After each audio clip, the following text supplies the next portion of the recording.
Next team up in the team profile and projections, the Chicago Cubs. Now, they were ranked by our audience and everyone that turned in a ranking on our survey, which was like over 2,000 people, I believe, as the 21st ranked team in all of baseball. Last year, they went 71 and 91 and missed the playoffs. They had a very interesting, fun, confusing offseason. Jake, can you let everybody know who they added and who they lost? Yeah, Jim, and we should say when we initially put out the rankings, it was before the Cubs made some nice moves, and it was after the Reds emptied some moves. So I could see these being flipped pretty easily, but for now, they've lost the Duff Man, Matt Duffy, Robinson Chirinos behind the dish, and Zach Davies, who actually just got signed by my Snakes. And Jim, now look who they've added. This is interesting. Stroman, Seya Suzuki, Wade Miley, Yan Gomes, VR, Andrelton Simmons, Drew Smiley, Michael Givens, Chris Martin, David Robertson, Daniel Norris, Clint Frazier, and Harold Ramirez. You're talking about double-digit MLB guys that they're adding to this roster. Steven Brault, hello. Jesse Chavez got some big outs last year. Double-digit MLB guys added to a team. I like that. It's just, what does it all mean? And Trev, a couple new bodies at the top of that rotation. Yeah, remember Marcus Stroman started all of this stuff off. They signed him. We wondered where they were going. You just mentioned all the guys that they picked up and added this offseason. It's been quite the run for them. And getting to the rotation, I mean, you kind of like the top three here, maybe even a little bit deeper than that. You start out with, of course, Kyle Hendricks, and you go Stroman. You got Wade Miley in there now. Alec Mills, Drew Smiley are depth, along with Justin Steele and Adbert Alzolay. He's going to miss the first couple months with a strained right lat. Been there, buddy. Take care of that. The bullpen, pretty familiar with some of these names right now. We got Rowan Wick. We got Michael Givens, faced him a ton. David Robertson, you guys know that guy. And then right-hander Chris Martin, which leads us down to the lineup. And James, I mean, it looks pretty good. Well, they had a lot of guys. I mean, they traded away all their heartstring guys last year, which I think we predicted on the TPP last year for the Cubs that would happen, or we were like kind of saying, like, well, imagine if that happens.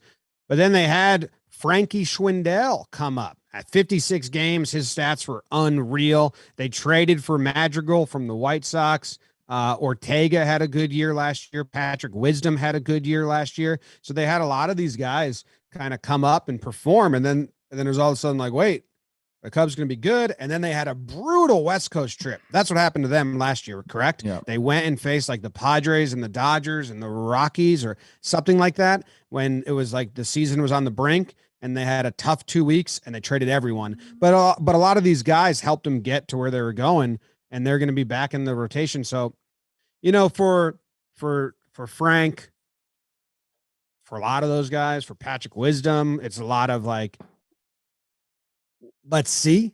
I think it is like hopeful, let's see, for Cubs fans, and other teams. It's kind of, the pumpkin and the carriage situation, and just trying to figure out how baseball works. Because these are 30-year-olds that like all of a sudden had great years. It's usually the opposite, Trev. It is. It's surprising, but I also, guys can make changes, and I think we're going to see a lot more of this like late career development as we have more tech in baseball, because there is just more data and more points that you can get to and learn. And sometimes that's all it takes, is just a little tweak, and you get guys like Patrick Wisdom coming up and just going absolute nuts. Uncle Frank just tearing it up. So, back in the day, I feel like that notion of, hey, this is out of nowhere, it's a one-hit wonder type thing, I think was probably more true.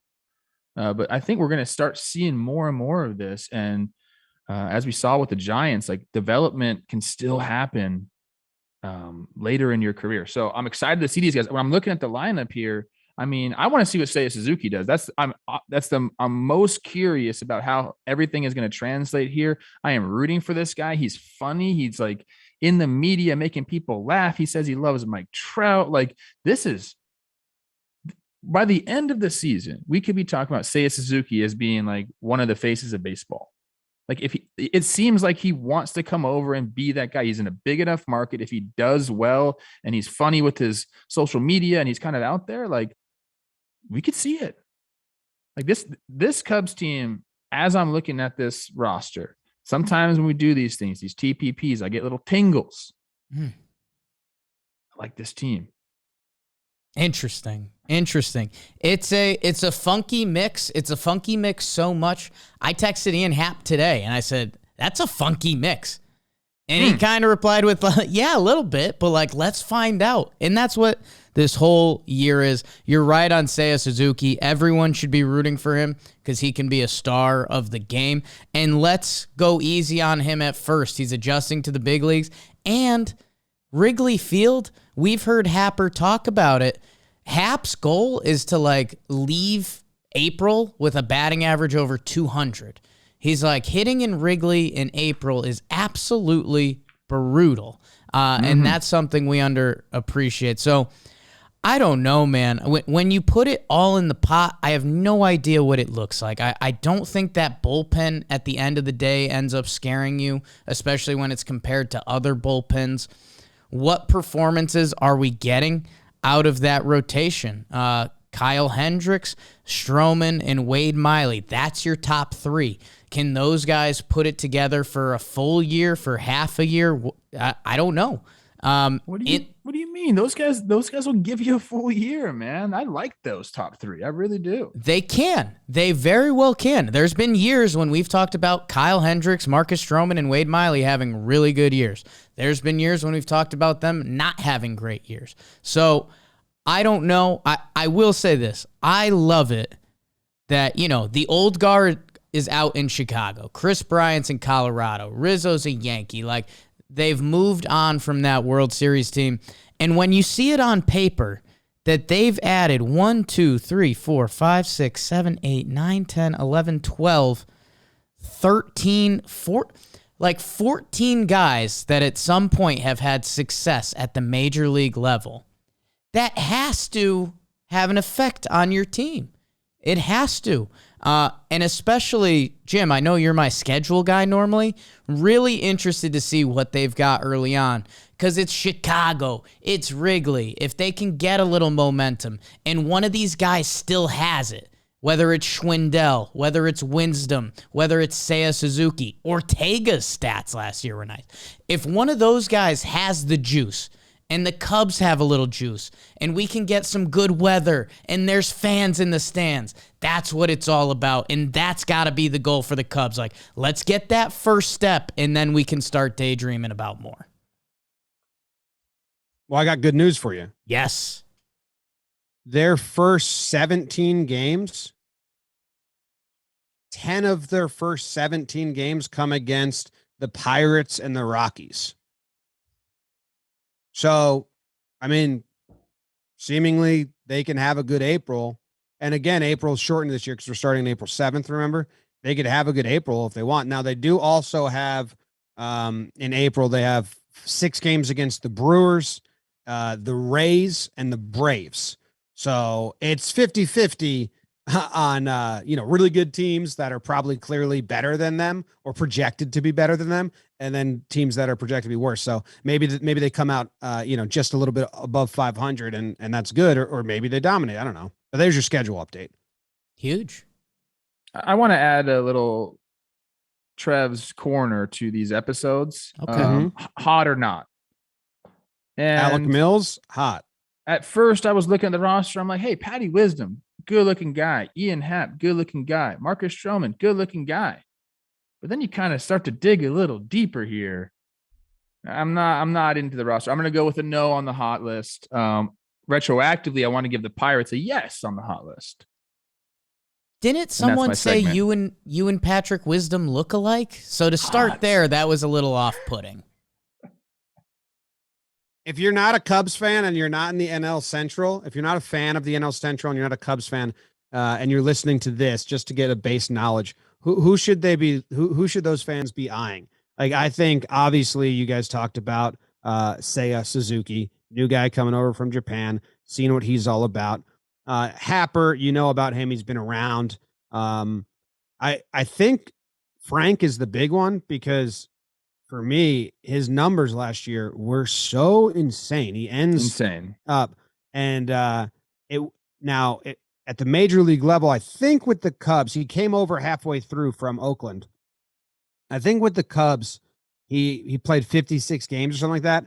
But his numbers on the year, including AAA for Oakland's AAA, and then a little bit of the Cubs AAA, is still 500 plate appearances and a 938 OPS with a 312 batting average and a 583 slugging. So he did it. Like, in his mind, he's like, I had a great entire year. I was just playing in the wrong league for the first half.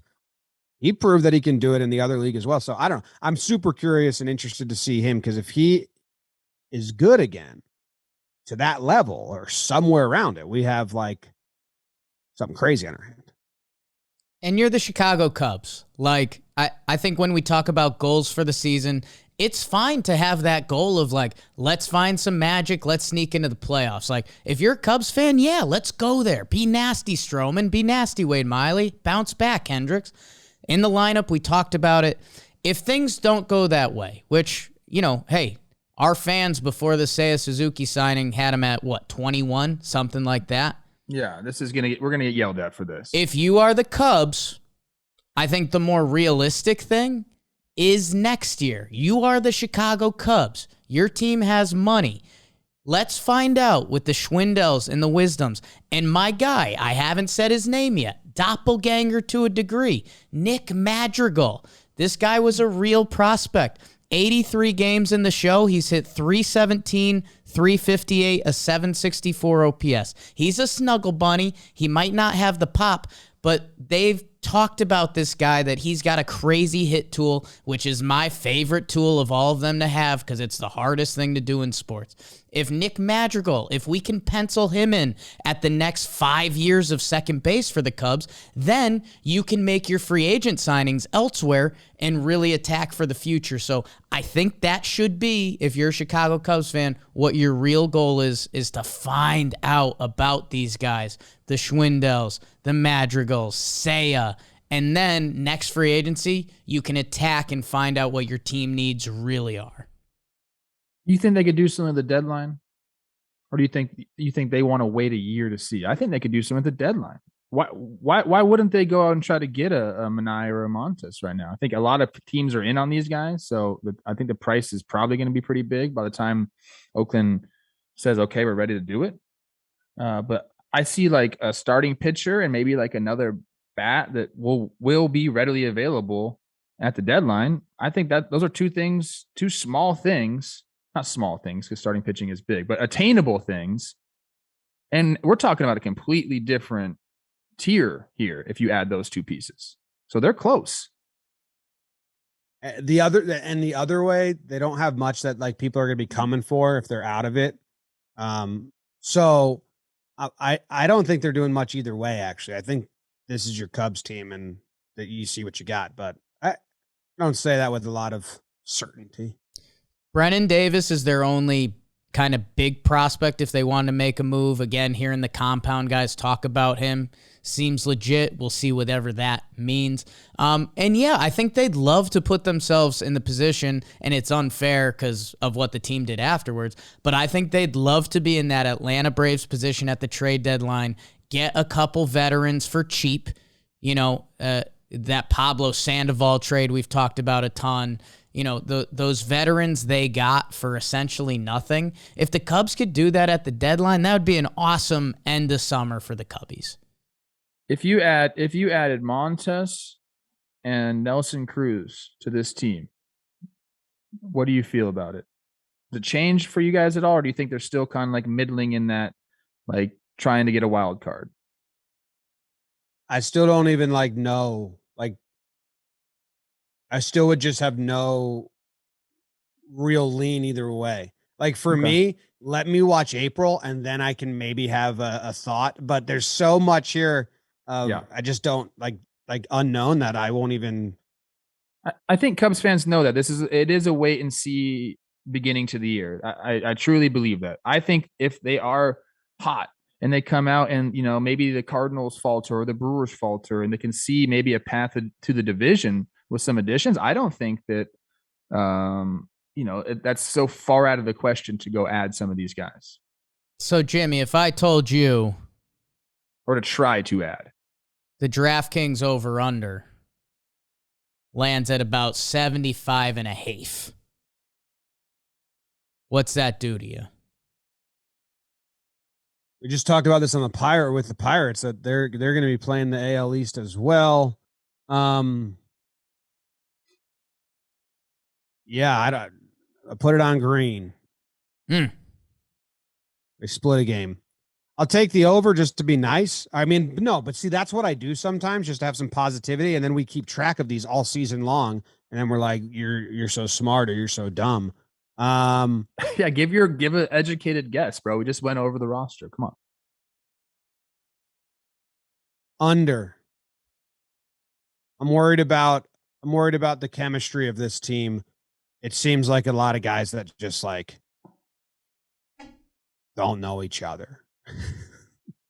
And like the Cubs for so long have been a tight unit. Such a different feel. That's why I think I'm getting tripped up the most. Like the Cubs have been for 6 years the same 6 guys as like this is the Cubs. And right now it's like, well, who are these guys though? And they're good. I'm not saying they're bad. I'm just saying like, what's that clubhouse vibe like? They need to get off to a hot start, like Jake said. I'll take the under. I think that's what I'm doing. It pains me because we're good friends with Hap and we're good friends with Cole Tucker. I took the under on both their teams. It's okay. You got to be honest. We're an on pod here. Here's my honest take. I think it's going over. I think this is a 500 team with the ability to maybe go out and become better than a 500 team. So I think 75 is a little too low for me. I'm hammering the over. Trev, same thought process. I love coin flips in baseball because I think every year there's going to be some that don't happen and some that do. And you look up and down this lineup, and it's a lot of coin flips outside of like Hap and Wilson Contreras.